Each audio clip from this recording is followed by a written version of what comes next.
Yo, what's up? Elcosa from Midwest Hood. And Boss B nga pala from Dirty West Hood. At ako nga pala si Onic Locote ng Midwest Hood. At nandito tayo ngayon sa espesyal na edisyon ng Anong kwentong hood mo?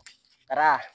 From the West, Locos merong blue bandana. Mga crew, laging good sa aming hood. Nakaspot, Fabi laging mga get up. Feeling nasa LA pagsalubong naka-gang sign. Matik kang may... Yo, una sa lahat, may kasama tayong alas. Magpakilala ka, padre.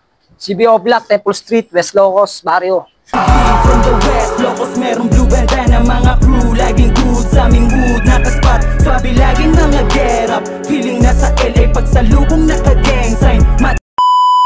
Nandito tayo ngayon sa West Barrio Loco, Barangay, ano to? Western.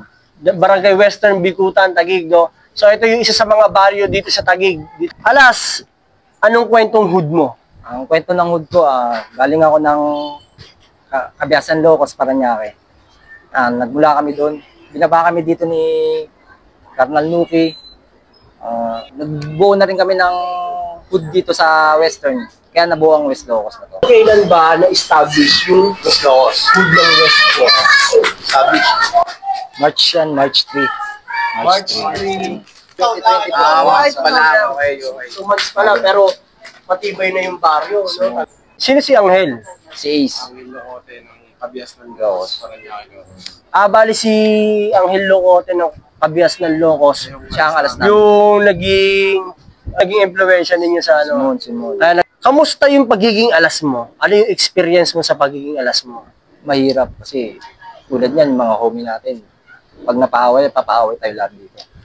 Kailangan din natin ng respect sa tao. Kaya pakita ko rin sa kanila kung paano respect sa tao. Ano yung ibig sabihin ng point man? Ito yung Locote ng West Locos, Taguig Side Templero.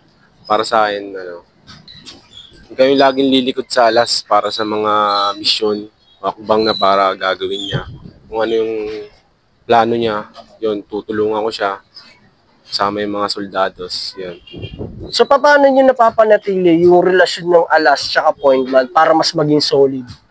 Banding, lagi kaming Banding. Siyempre pag rest day, yan, kasama-sama yung mga homie. Dumadating ba sa point na yung alas tsaka point man nagkakaroon ng hindi pagkakaunawaan? Sa amin nga, hindi naman kasi talagang abot namin na may mga obligasyon kami sa kanya-kanyang buhay. Sabi, tanungin mo naman yung ibang homie natin yan. Mga homie, kamusta nga pala kayo? Ano masasabi niyo sa pagiging TST niyo? Siguro. West Locos. Para sa akin, masaya na malungkot. Kasi parang may bago kang pamilya, may pangalawa kang pamilya. So ano ba pwedeng maibahagi mo sa kanila base sa experience mo? Una-una sa lahat dyan, respeto. Mahalaga. At ang umis dapat may respeto sa isa't isa.